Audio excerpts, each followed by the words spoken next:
Last time we talked to you, Mr. Ben Anderson, you had just come back from doing a documentary on Afghanistan, following the British troops there, and it was a bit of a cock up. Yeah. And now you just got back from Dubai. Yep. Now, most people know about Dubai because they're trying to be the hub of the Middle East. And you went and found out some stuff about... The guy's actually building the big shiny skyscrapers in the world's biggest mall and the world's biggest aquarium and all that stuff. Right. Yeah, the guys who are being paid almost nothing to build it. So they're being built by slaves. That's not an exaggeration, yeah. Really? Once they find themselves out there and they realise how much they're getting paid or how much they're not getting paid, they're indebted by the time they arrive there. So it is bonded labour.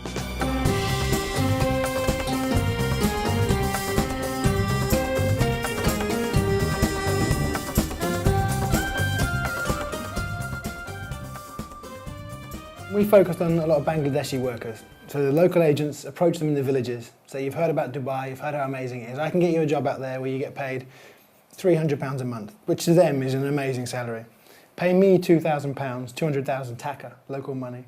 I'll get you out there. It'll take you 6 months, a year to pay off the £2,000. Then you'll start sending loads of money home, and before you know it, you'll be buying your family a shop or a farm or whatever it is. As soon as they land, their passports are taken away. They also then find out they're getting paid between 120 and 160 pounds a month. Mm-hmm. And this is for 6 days a week, 12 hours a day, and living 8 men to a room, and in what we saw were absolutely squalid conditions.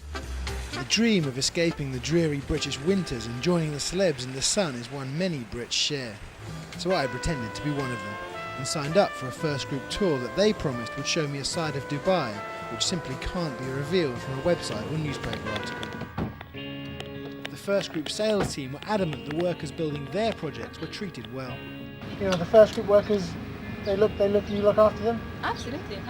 Yeah. Well, I mean, they all have got like a staff accommodation. I think they're pretty happy to be here actually, because it's much more difficult to earn some money in Pakistan or in India. So it's all fine. I mean, Because it's important for us to know that... no, absolutely.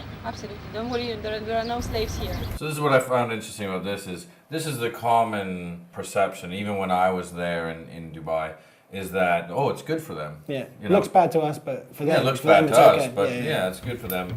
And we can't get on site to interview the workers, but we're going to wait until they knock off, follow them back to their labour camp and see what conditions are like on this, which is one of the most high profile projects in the whole of Dubai. This is pretty much how we worked for over a period of 3 months out there. Sneak in or speak to them before they went into the labour camp, because there's a camp boss at every single gate stopping people going in. You're not allowed to talk to them. No. So we'd try and grab them before they went in and say... What would happen if you get caught? Well, journalists in the past have been imprisoned and been slapped with massive fines out there. First impressions, are, if you didn't know it was a place where workers lived, you'd think it was a place where the machinery was stored. No street lights. You even smell sewage. Just sheets of corrugated iron protecting rows of huts. It looks like a shanty town.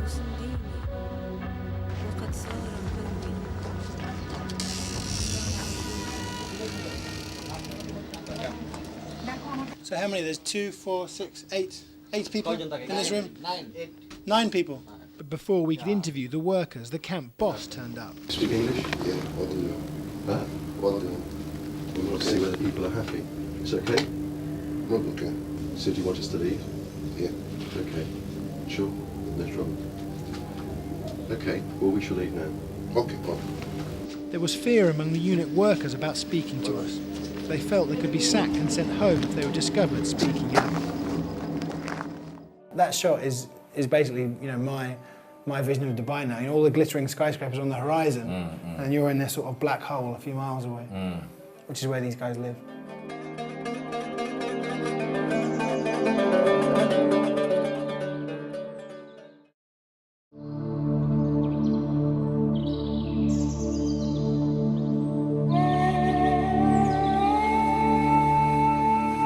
So what are we going to see now? We met an Indian agent who's been sending workers to Dubai for years, making a lot of money.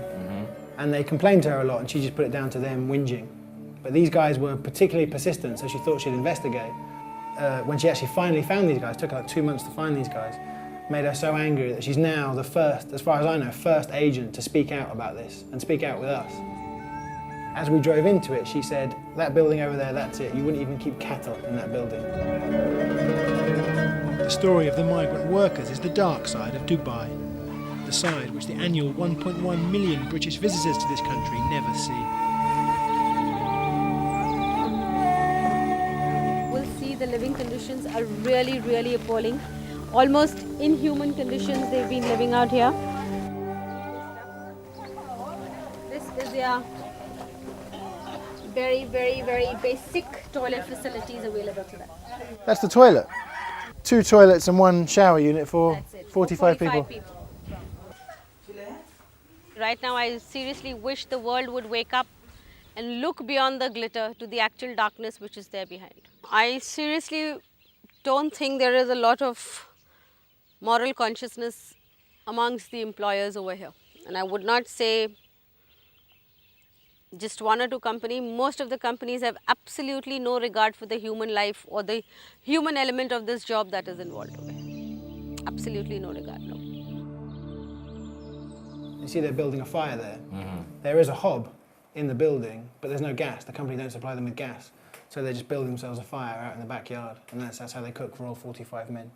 So they don't have water, they don't have cooking facilities. No, they're completely independent. Whatever they get, they scrape together themselves. Yeah, I mean, we spoke to guys who said all month they eat bread, rice, potatoes. That's all they eat.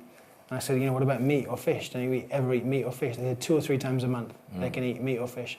And we went into one kitchen and we saw the guys cooking, their luxury portion of fish for the month, and it was like 4 guppies. 4 fish like this big. That was all it was. They are easy prey for recruitment agents in their home countries who charge them huge fees just for the privilege of working in Dubai. On average, they pay around £2,000, a sum of money so high that they have to take out loans or sell family land to pay it. There are an estimated 3 million of these workers in the Arab Emirates, United Arab Emirates. So if they're paying £2,000 each, that's some serious money. What's that for? It's called a visa fee, and it's supposed to cover the visa and the flight, which of course is much less than £2,000. But that's what it's called, is the visa fee. It's just a fee for the agent to arrange the privilege of being able to go and work in this paradise. And is there actually a visa fee that you have to pay the government? It's illegal for the company or its representatives to charge the workers for the visa or the transport. There would be a contract signed in the host state, and he would then be flown to Dubai. On arrival in Dubai, that contract would effectively be ripped up. He would be paid sometimes half of what the intended salary was, and his passport would also be confiscated. The Scottish guy is very interesting. Almas, the Indian agent, was so outraged by what she found when she found these workers that she wrote to everybody she could think of. Obviously everyone in the Dubai government, but Amnesty International, Human Rights, everybody. Nobody replied. He's the only person that replied. He used to work for an oil company in Abu Dhabi and was so outraged by what he saw being done to the workers that he's now set up an NGO called Mafi Wasta. And he was the only one that replied to Almas. Wow. So nobody cares. No. So the forgotten slaves of Dubai. Yeah, well, they're largely not known in the first place. These men were shunted from camp to camp before ending up here either jobless or forced to serve out their contracts. The families they left behind do not receive any money from them. There is no get-out clause. Even if their passports were returned to them, they couldn't afford to go home. They're trapped. Basically, yes, you can say they are in kind of a bondage to the company for the span of the contract that they are here. Isn't holding passports supposed to be Illegally, yes, there are a lot of things which are supposed to be illegal, but they still happen here, and it's very regular. That happens very often. There are some laws in place. For example, there was a law introduced recently where if the temperature goes above 50 degrees, I think it is, the workers are supposed to, down tools and rest until it gets cooler. So as a result, the temperature never went above 50 degrees. How can it not go above? Well, officially, it never went above 50 degrees. It did go above 50 degrees, but according to official records, it never went above 50 degrees. So workers never stopped working. There is nothing for me. I borrowed from other people to buy food. It's been 5 months he has not paid me at all. I have begged for food or remained hungry. Somehow or other, I am surviving. My wife and children tell me to send some money or come back. Where will I go?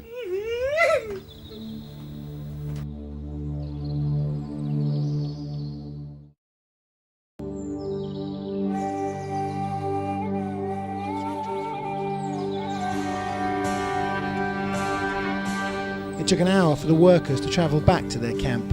They wanted to speak out but didn't dare reveal their identities.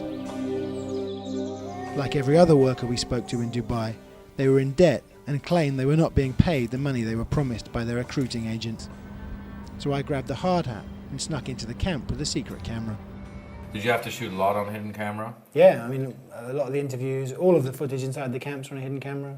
Because if you get caught, you can get in trouble. And allegedly, the government have got paid informers all over the place, in hotels, taxis, everywhere. So yeah, you've got to be really careful out there.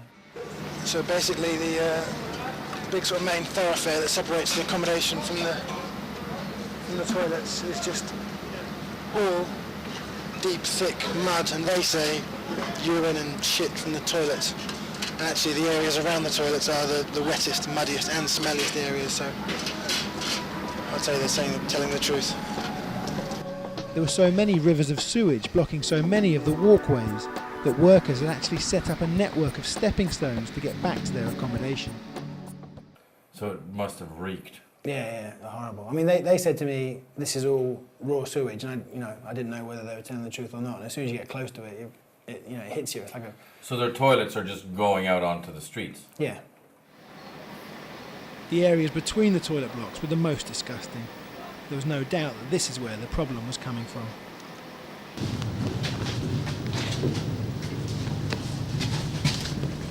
I don't know if the water works, but they can't flush it away after they've used the toilet.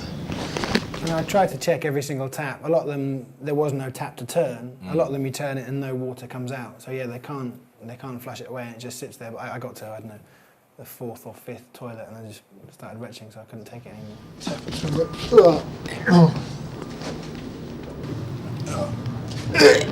And you're not a squeamish guy. I mean, you've been to Afghanistan, you've been to the Congo, you've been to all the bad places on Yeah, earth. worked as an undertaker with dead bodies. Worked as an undertaker, But and so yeah. this is going to be pretty bad. And the workers I spoke to that night said this is good compared to how it has been. Wow. In a statement, the company blamed the workers, saying their standards of cleanliness and hygiene are not up to your or our standards. It's very difficult to change the habits that they unfortunately bring with them from their countries of origin. Panorama has obtained documents which reveal it's more likely to be Arabtech's own cleaning regime which is the problem. A day before I'd filmed in the camp toilets in January, the Dubai authorities warned Arabtech about insufficient cleaning of toilets. So the government knows about it. What are they doing about it? Well, we were quite impressed that the government had been there and said the situation was critical, but they'd fined them £2,000. And they hadn't done anything. No, I mean, it was still awful a month later. We've put these allegations to the company and they've basically said it's the workers' fault. Trade unions and collective bargaining are illegal in Dubai, and with the companies themselves now suffering because of the international financial crisis, the consequences of complaining are worse than ever before. They are telling, now that you have come, you stay and work. If we find any mistakes in your work, then finish. Back to Bangladesh. We will no longer keep you. If you work well, if the company prospers in the future, we will see what can be arranged for you. So do you think there's a chance things could improve for you here? We have no hopes for the future. We are helpless. So you've got 3 million workers that are brought over, their passports are taken away, they're not getting them paid the money that they should. In fact, they don't have enough money really to eat. They have squalid conditions, raw sewage. You just came back from there. I mean, how do you feel coming back from the City of Lights? Well, the reality of Dubai is the complete opposite to what you see on television and magazines. In fact, I asked the Indian agent, I said, what do you think of now when you see all these glossy pictures and videos from Dubai? She said, now I just see skeletons.